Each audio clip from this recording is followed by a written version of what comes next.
Ouviremos agora Cláudia Magnus, que é graduada em Psicologia pela PUC, mestre e doutoranda pelo Programa de Pós-Graduação em Psicologia Social e Institucional da URGS. Atua como psicóloga na Secretaria Estadual de Saúde. Passamos, então, a palavra para a Cláudia.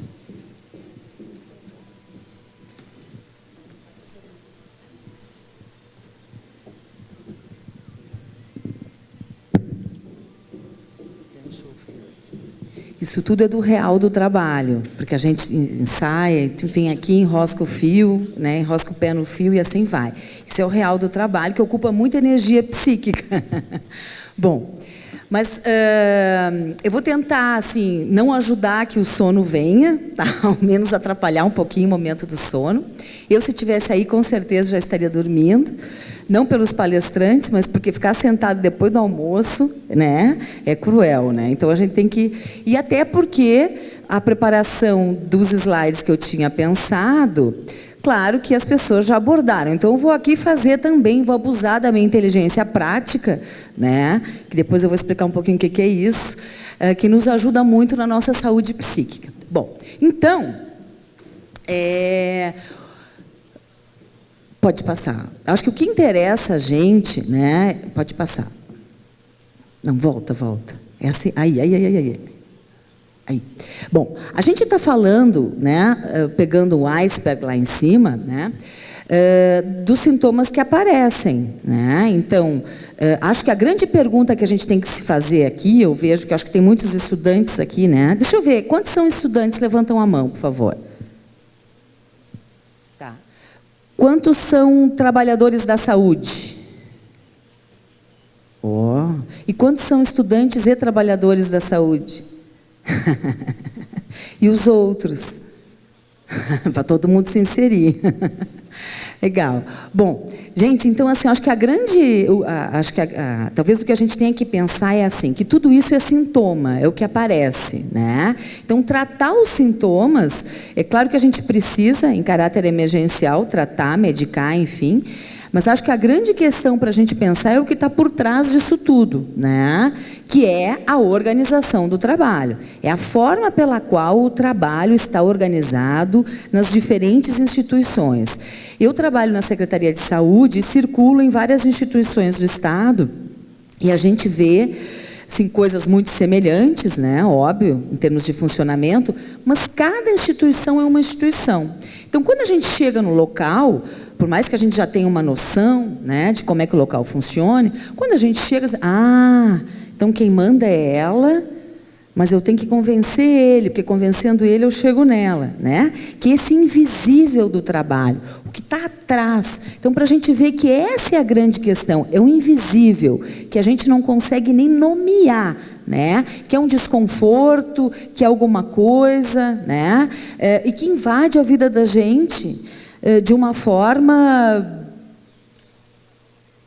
pelo DNA, eu diria, né? Daí eu conto uma história para acordar vocês, que eu não sei se eu já não contei essa história também, porque assim como a Graça eu me repito. Eu tenho um primo, isso não é lenda, eu tenho um primo que era, não posso dizer que era executivo do Itaú, tá? E então começaram as metas, eu acho que eu já contei essa história, alguém deve conhecer que já começaram a rir lá atrás, mas enfim. Então o cara cheio de metas, ele achou aquilo interessante, se sentiu reconhecido de alguma forma e achou legal fazer isso na casa, né? Então vamos fazer isso lá em casa, propondo para minha prima. Então ele chegava lá na geladeira e colocava. Então a meta hoje é fazer, sei lá, uma feijoada com menos ingredientes, com um resultado melhor. Como, né? Mas enfim, tá. Então era essa a meta. E depois, gente, isso não é brincadeira, ele passou a colocar metas sexuais do casal. Então ele definia ali quantas vezes eles iam transar na semana e botava na geladeira, no post-it ali. E daí... não é piada, tá? Mas é triste. Eu também rio agora. Eles se separaram, ainda bem. Porque ele não atingia a meta. Isso é o mais grave, né? Ele mesmo não atingia a meta que ele propunha. Gente, a gente ri, mas assim, a gente nunca viu tanta gente jovem tomando Viagra.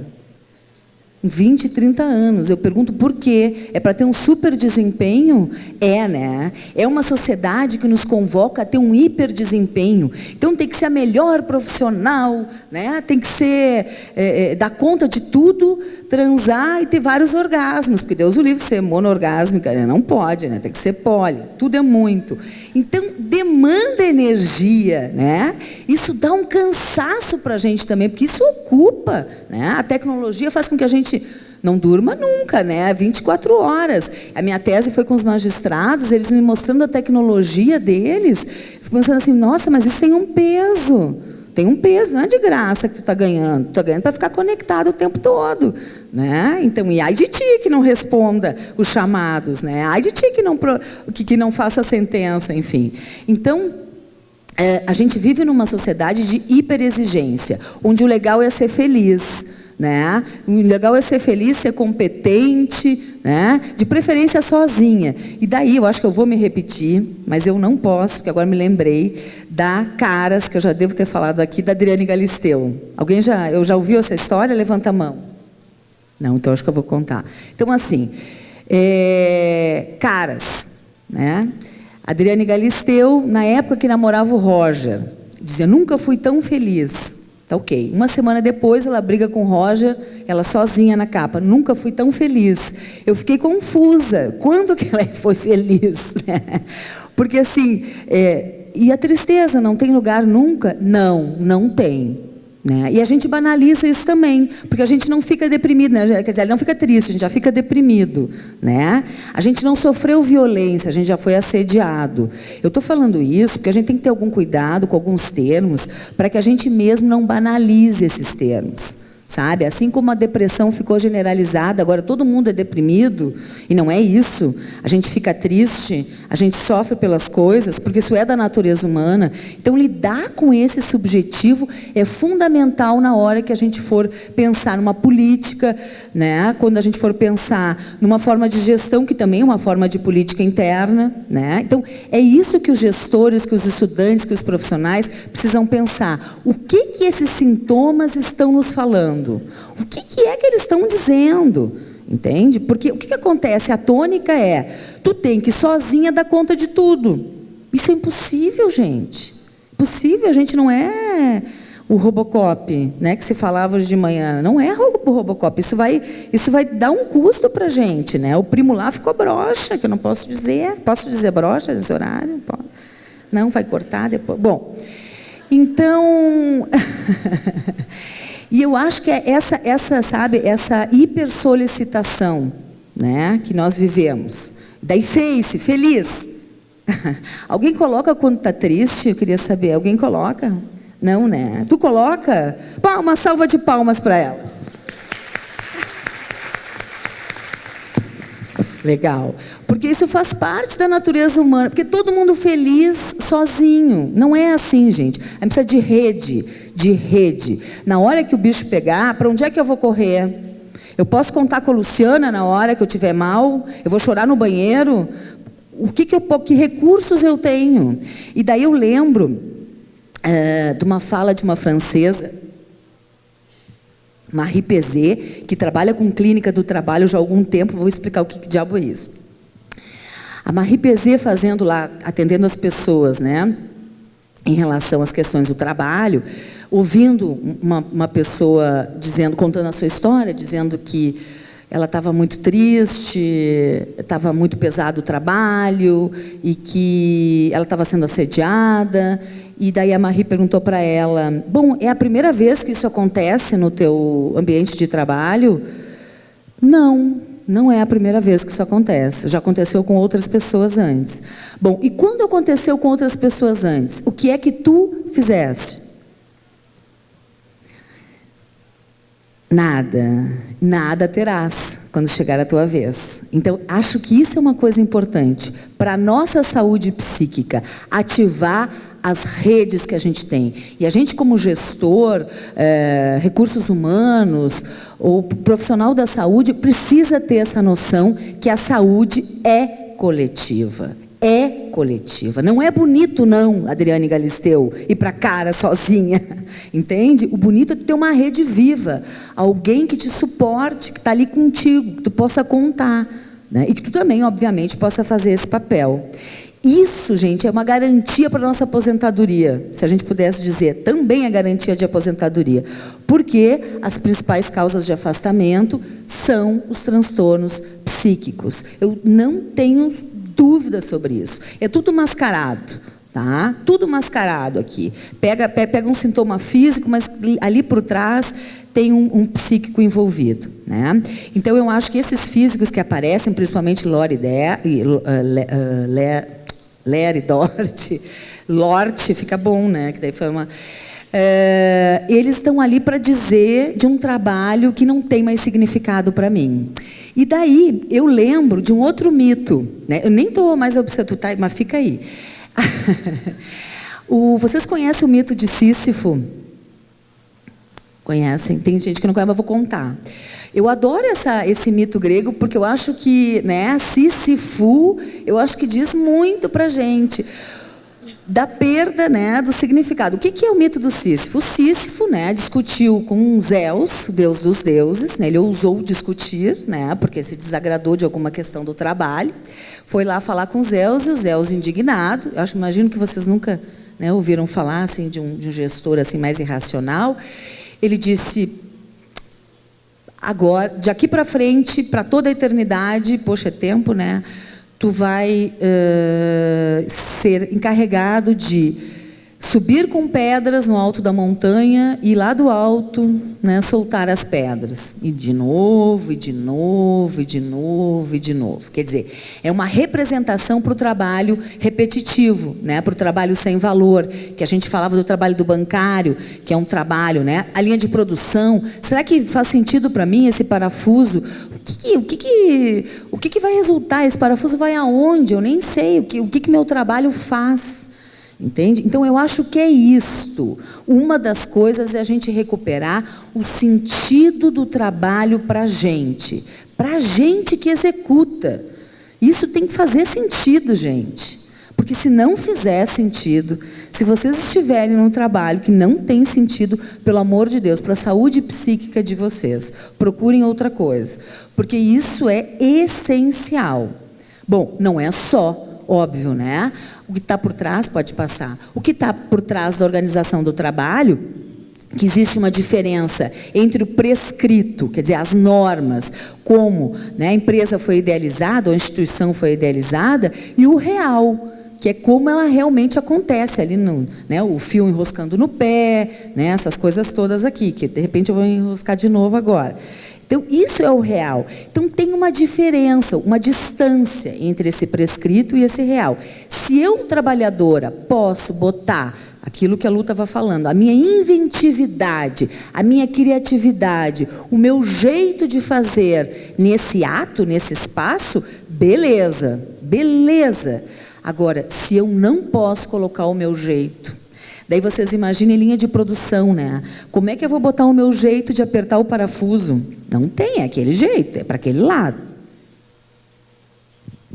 Então, eu já sabendo disso, trabalhando numa empresa que tem uma linha de produção, o que é que eu posso fazer junto com, construir com os trabalhadores algo que faça sentido?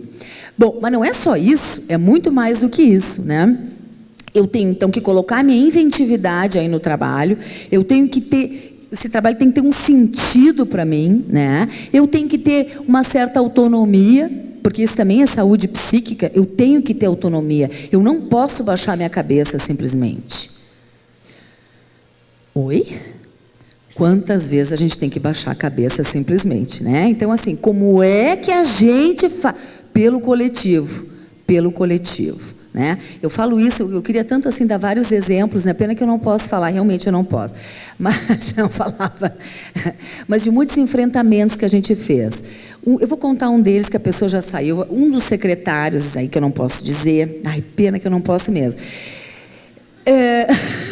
Pena, esse é pena, mas não posso, vou me dar mal. Mas a gente estava numa reunião. E ele diz assim, ó, vejam bem o que vocês vão fazer aí com os servidores, hein? Porque é tudo uma cambada de sem vergonha.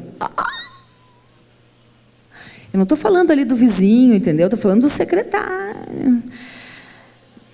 Oi? Daí eu pensei, não, eu tenho que falar alguma coisa, né? Senão eu vou ter uma úlcera depois que eu sair daqui. Pode ser que não adiante nada, mas eu quero ser feliz.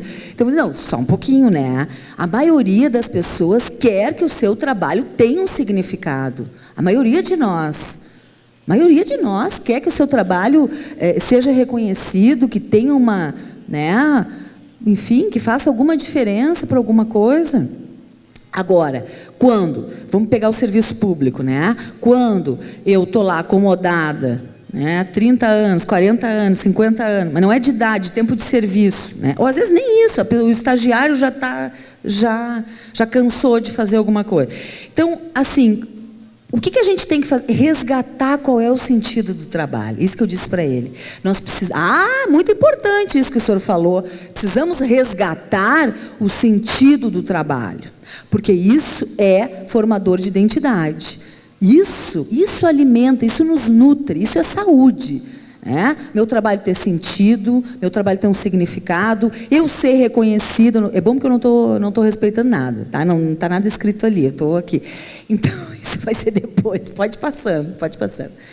Então, é uma composição de coisas que a gente tem que ter muita atenção, porque assim, as condições de trabalho, eu estou seguindo o que diz aqui Dejur, que foi um dos primeiros, né?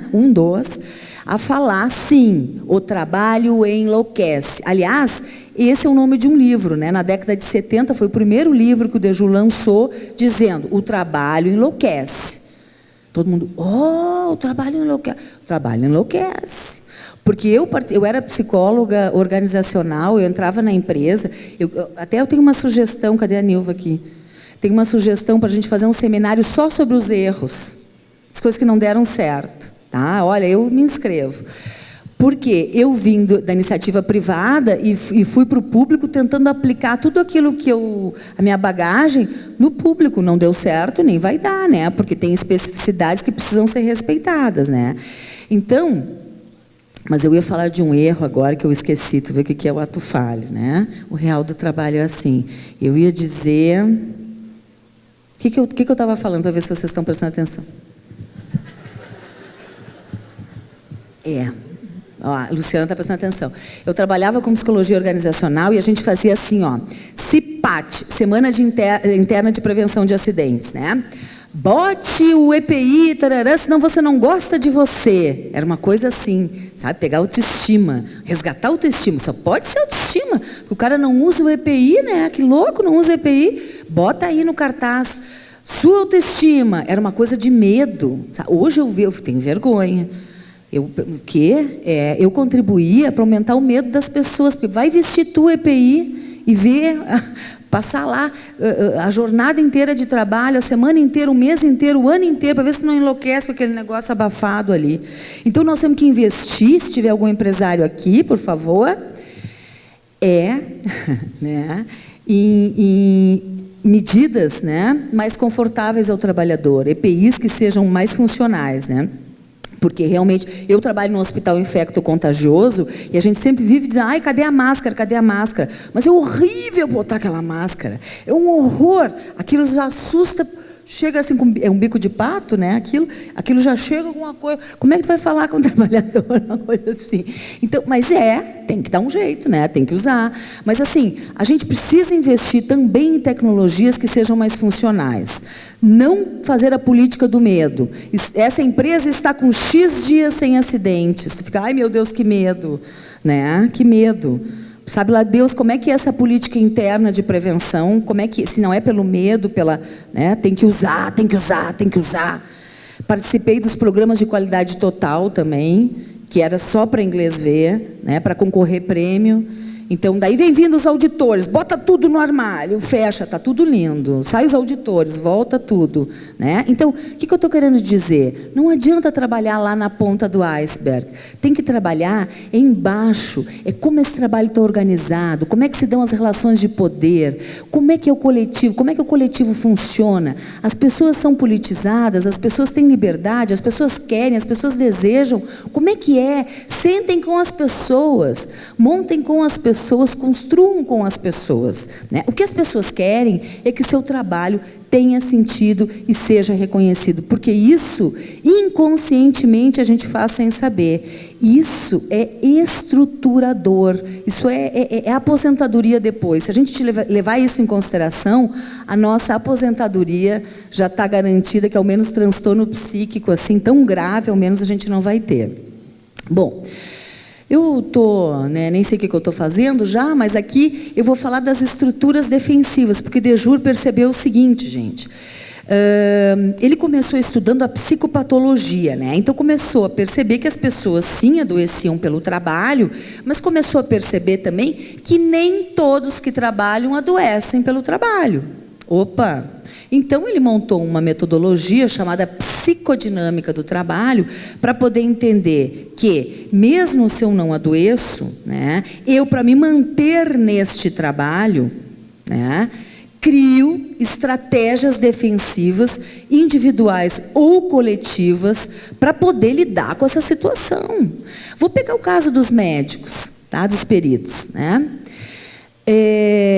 Eu já fiz perícia várias vezes, né? E eu sou chata, eu sou daquelas que digo, olha para mim que eu estou olhando para ti.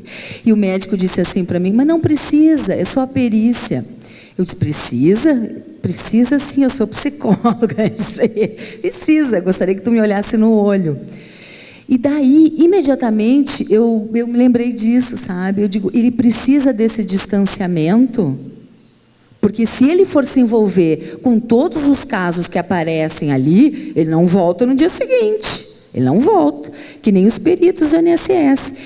Eu tenho uma colega que fez a tese dela com os peritos. Gente, tem meta para menos. Então, tu tem X metas, vou imaginar, sei lá, 10.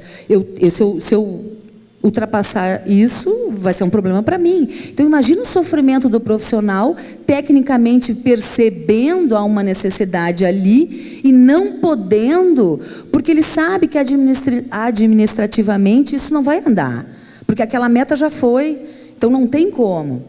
Então, não é o caso da gente culpar o médico, culpar o psicólogo, culpar o gestor, porque o gestor também sofre, muitas vezes está ali no meio, né, sanduíche. Ele é pressionado dos dois lados, mas é a gente discutir em conjunto, porque isso muitas vezes a gente não se dá conta, a forma pela qual o trabalho está organizado ali. Como é que a gente gostaria, então? Né? Porque senão a gente vai sair daqui cortando os pulsos hoje. Mas como é que é possível? Porque a gente tem que alinhar os discursos, a gente tem que aprender isso, né? Tanto no público quanto no privado, a gente tem que ir alinhando os discursos. Então, assim, vamos pegar... o Estado não é tanto produtividade, né? Mas se eu for pegar ali os índices de afastamento ao trabalho, na Secretaria da Educação é o principal índice. Na Secretaria da Saúde está mascarado como o segundo, mas é o primeiro que eu sei. A Procuradoria-Geral é a que mais afasta.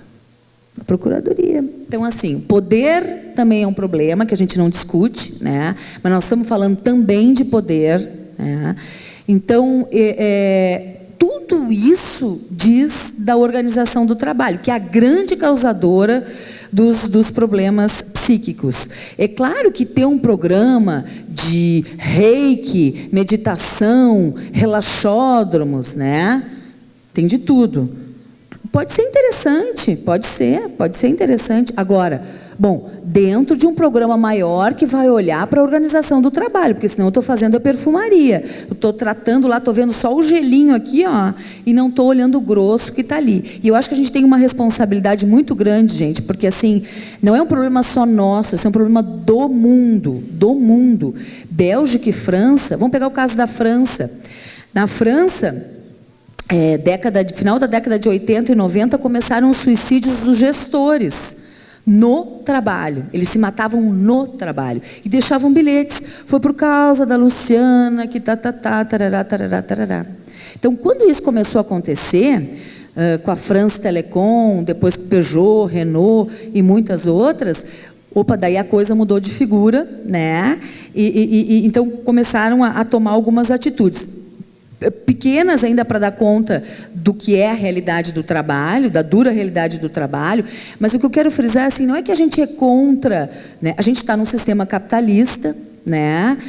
E isso é efeito do próprio sistema capitalista, né, que faz uma antropofagia, ele vai engolindo as pessoas, porque Deus o livre se tu não troca teu celular todo ano, né? Tu tem WhatsApp, tu responde no WhatsApp. Quem não tem WhatsApp? Só eu. Não tem mais. Oh, tá cheio.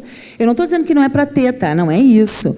Eu só estou dizendo que a gente é atravessado, né, por um monte de coisas, né? E que daí, claro, isso também traz uma fadiga. Por exemplo, lá na tese com os magistrados, muitos, agora com o sistema virtual eletrônico, veio 2 telas, né? Então eles trabalham com 2 telas.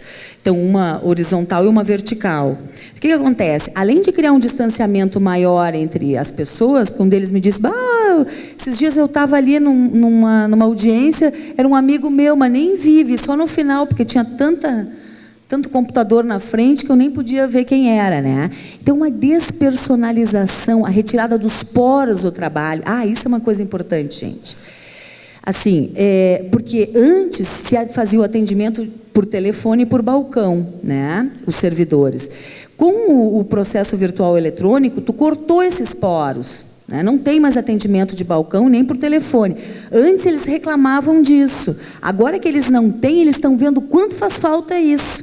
Porque isso significava um poro, uma parada no trabalho para ir de novo. Os fumantes, por exemplo. Quem é fumante aqui? Levanta a mão, que eu sempre gosto de saber. Ninguém, todo mundo tem vergonha. Não pode ser, viu? Não tem problema, vamos tirar pedra.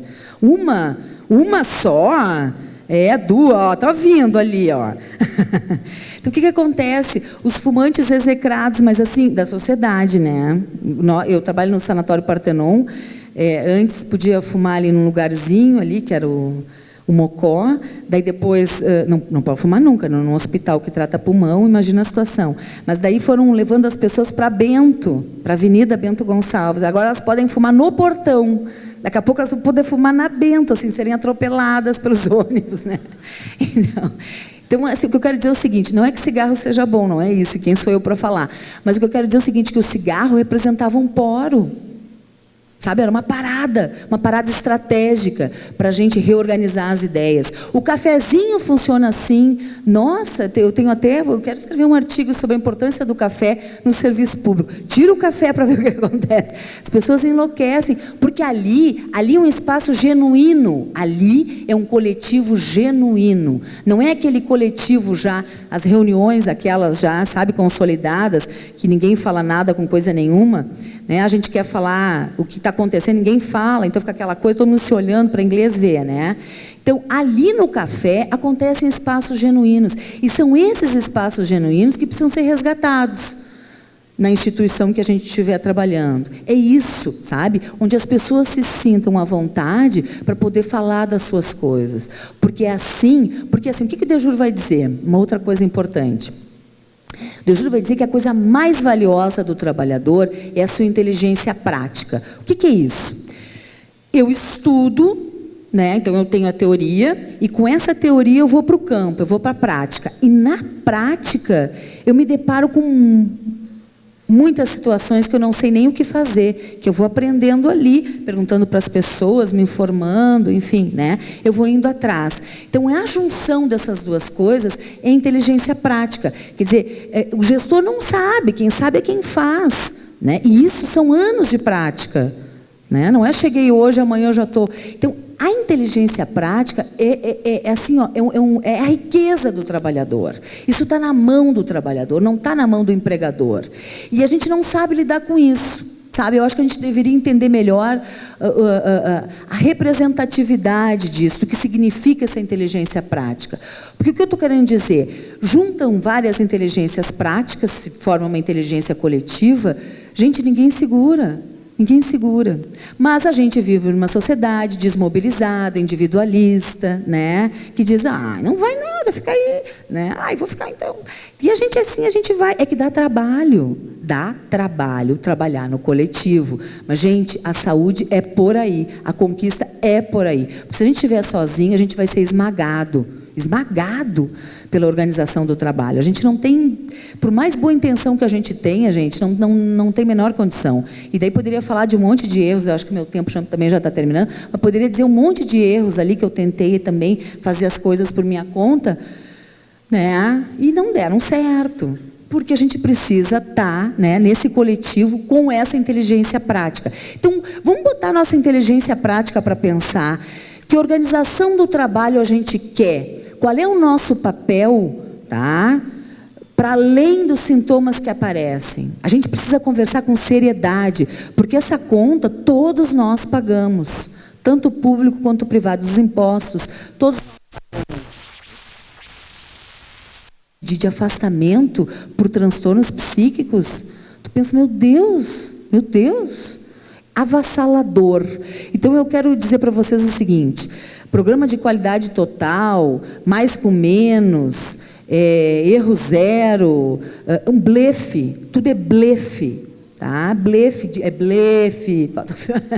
Por quê? Porque trata só do raso, do que aparece. Né? Não é uma mudança realmente consciente.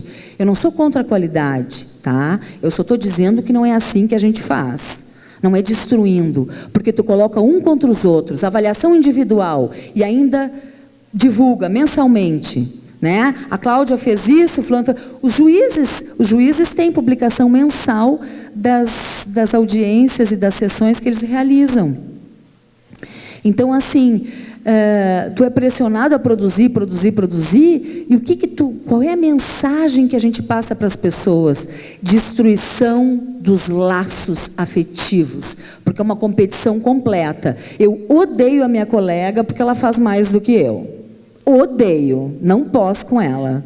Tá? Então, assim, a gente tem que entender o malefício que é para a saúde, principalmente psíquica, as avaliações individuais. As avaliações do trabalho, de uma forma geral, são completamente equivocadas.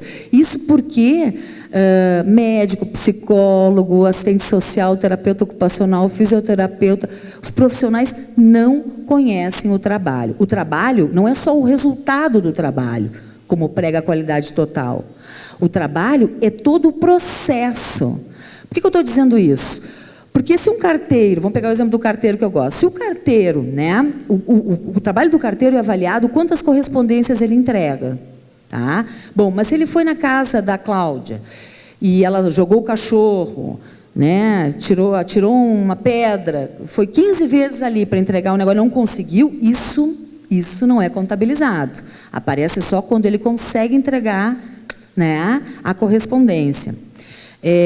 Bom, eu faço meu índice de produtividade, né? E agora a gente também está discutindo isso, porque no SUS precisa fazer relatórios também. E daí o que acontece? Tem colegas que ficam desmembrando, né? Desmembrando.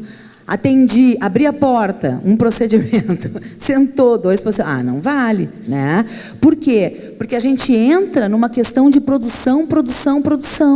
Mundo acadêmico, gente, virou uma prostituição, mundo acadêmico. A gente está dentro de uma universidade, precisamos conversar sobre isso também. O que é essa produção de CAP, CNPq, produção a qualquer custo? Né? Então, mudam-se os títulos, muda-se 2 ou 3 parágrafos e se repete aquele mesmo artigo, porque tem que produzir X artigos por ano. Então, sabe, não é em todos os lugares. Em todos os lugares a gente vai ter que problematizar. Né? Nos grupos de pesquisa também. Né? Eu participei, agora nem posso dizer, mas vou dizer, participei de um congresso de assédio, que acontecia assédio entre os organizadores. Eu sei porque eu era uma delas. Não que fui assediada, mas que assisti e tentei fazer alguma coisa. Então, assim, o dia que eu dormi, entendeu? É um congresso de assédio que as pessoas estão se assediando, sabe? Então, eu acho que eu dormi, tomei uma coisa, não sei, alucinógena. O mundo está diferente, o mundo está muito. Né? Eu não sei onde é que vai chegar isso. Eu só sei que eu vejo com tristeza os adolescentes europeus se matarem por falta de perspectiva. E a gente tem que pensar nisso, né? Eu acho que assim, já que o capitalismo, eu acho que está indo para uma... Eu perguntava lá fora, quando eu fiz meu estágio doutoral, qual é a saída, pelo amor de Deus, né? Qual é a saída? Existe saída no capitalismo, né? Alguns acreditam que talvez haja, outros acham que não. Bom, se não, então o que é o abismo? É o suicídio coletivo. O que nós vamos fazer? Então nós temos que botar nossa inteligência prática, tá? Para funcionar no coletivo e pensar que sistemas a gente quer. É isso que nós temos que fazer. Só que pensar dá trabalho. Reunir com os outros dá trabalho. Trabalhar em grupo dá muito mais trabalho do que trabalhar eu e um colega. Bom, mas daí então tu não te queixa, porque tu vai ter esses sintomas todos aí, ó. Porque é assim. É uma fórmula matemática. Trabalha sozinha, te vira sozinha, né? E a rede que está por trás, porque nós temos que entender isso, é uma falência da nossa rede, né? Falência da rede, da nossa rede pessoal, da nossa rede relacional dentro da empresa, da instituição que a gente está, né? A gente vive no mundo capitalista, mas a gente não precisa se destruir, né? Destruir os valores da gente, destruir... A gente se destrói por conta da competição, dos índices de produtividade. Então, eu acho que assim, a gente não pode permitir que o trabalho subverta os nossos valores. Não pode. E muitas vezes isso acontece. Então, para a gente pensar, quantas e quantas situações a gente não passou já, em que a gente foi, né? Não sei se é aliciado, mas assim, né? Ó, a cenoura, né? Todo mundo quer rapidez, quer que a coisa aconteça rápido. Um erro da gente também, né? A gente se precipita, a gente quer a coisa pronta, a gente quer formas, não é à toa que vendem esses consultores aí, né? De motivação e tudo mais, né? Que é uma grande palhaçada, que não adianta para nada, né? Eles ganham muito dinheiro, meia hora depois as pessoas estão ali se matando igual, porque se tratou só dos sintomas e não da organização do trabalho. Então, quando é que a gente vai conversar seriamente sobre isso? Seriamente. Porque eu faço questão que o meu trabalho tenha sentido. Espero que o de vocês também tenha. Então, eu acho que a gente está envolvido aí, né? Numa seara fundamental. O suicídio no trabalho, acho que vem mostrar um pouco isso, a falência das redes, né? Para a gente pensar. O suicídio vem mostrar, vem dar visibilidade, e nós aqui no Sul somos campeões no suicídio. Aliás, nós somos campeões em um monte de coisa, né? Tuberculose, HIV, enfim, bom. Mas em suicídio também, né? O que está acontecendo? A gente não está sabendo pedir ajuda, a gente não tem a quem pedir ajuda, ou a gente está sozinho no relacionamento, que é pior, né? Não sei, mas acho que a gente tem que se perguntar, né? Eu tenho um filho pequeno, eu fico pensando, meu Deus do céu, tu também, né? Tem um monte de gente pensando, que mundo é esse que a gente vai deixar para o filho, né? Eu gostaria de deixar um mundo melhor. Para isso eu preciso me implicar, né, com alguma coisa. Eu tenho que estar em espaços coletivos que são chatos, que muitas vezes demandam trabalho, né? Mas os sindicatos representam isso também, né? Os sindicatos, a gente precisa reinventar os sindicatos, gente. Os sindicatos também estão perdidos. É uma grande chance da gente pensar juntos. A gente não sabe o que fazer. E não é a gente sindicato, ninguém está sabendo direito o que fazer. Ninguém. Eu estou falando isso assim, para não assustar muito, né? Hoje é quarta-feira, né? O dia da criatura amada hoje. Mas reforcem os laços de vocês, reforcem isso. Porque, gente, é muito ruim. Porque, assim, a depressão vem associada ao isolacionismo, né? À solidão. E muitas vezes a solidão de estar junto com outras pessoas. Não é a solidão de estar só num lugar, né? Solidão de se sentir só, excluído. Então, acho que tudo isso a gente precisa pensar quando a gente vai colocar uma política no papel, né? Vai planejar uma política, vai planejar um serviço, um setor. O que é que a gente está fazendo em relação ao que não aparece? O que isso está me dizendo, né? Como diria Foucault, né? O que isso está me dizendo, né? Enquanto há poder, há resistência. A gente esqueceu disso. E a gente esqueceu de lutar junto. E eu quero contar uma história para vocês. Vocês sabem que no Estado a gente não está recebendo desde julho, né? Que está uma coisa assim, né? Paga parcelado, enfim. Mas mesmo na desgraça acontecem, como a vida é interessante, né? Mesmo na desgraça acontecem coisas muito interessantes, acontece uma dinâmica, né? Então, o que aconteceu? Eu trabalho no Sanatório Partenon, então a gente nunca teve histórico de luta, o povo sempre foi assim, meio seguidor de normas, e enfim. E baixando a cabeça, vamos trabalhar. E agora, né, com isso tudo, o povo se mobilizou, deu uma liga e a gente nunca teve tão junto, por conta de não receber direito, né? Então eu acho que às vezes, né, os conflitos, as dificuldades nos mostram pistas e sinais de outros caminhos que a gente precisa também arrojar um pouquinho, e por isso a gente precisa estar em grupo, em conjunto, porque sozinho a gente é esmagado, né? Para conseguir tentar fazer alguma coisa diferente. E daí, não sei como é que está meu tempo, se eu tenho... Eu queria contar uma história do Eichmann. 1 minuto? Não, tá. Quero contar a história do Eichmann. Acho que não sei se todo mundo conhece, mas a história do Eichmann foi escrita pela Hannah Arendt. O julgamento do Eichmann, não sei se vocês já ouviram falar, é um livro, né? O julgamento do Eichmann, ela escreve. Eichmann era um alemão que foi responsável, na época de Hitler, né, pelo assassinato de milhões de judeus. Então, todo mundo imaginava que o Eichmann era um demônio encarnado, né? Que era um bicho de outro mundo. Bom, o Eichmann conseguiu fugir da Alemanha, foi pego aqui na Argentina, em Buenos Aires, com a ajuda da Igreja Católica. Oi? Bom, com a ajuda da Igreja Católica, e um belo dia, uma pessoa reconheceu o seu algoz, né? Ele estava caminhando nas ruas de Buenos Aires, aquele lá é o Eichmann. Eu também, acho que jamais esqueceria, né? E daí conseguiram levar o Eichmann para Jerusalém para ele ter um julgamento e, obviamente, garantir a sua execução, a sua sentença de morte, né? Então, o que eu quero dizer é o seguinte, todo mundo esperava um demônio, né, travestido. Chega o Eichmann, as pessoas começam a dar os seus testemunhos. O Eichmann era um amor, era um bom vizinho, era um bom marido, um bom pai, ia na igreja, ajudava as criancinhas, dava comida para os bichinhos, um amor. E ele dizia, eu só cumpri ordens. Eu só cumpri ordens. A culpa não é minha, eu só cumpri ordens. Para a gente pensar, tá? Se a gente não é um pouco Eichmann, porque é isso que a Ana vai escrever depois, né? A Hannah Arendt, né? O Eichmann que existe em cada um de nós, assim, a banalização da injustiça social, que foi um livro que depois o Dejur escreveu em função disso também, né? O que mesmo a gente está fazendo em prol do coletivo, hein?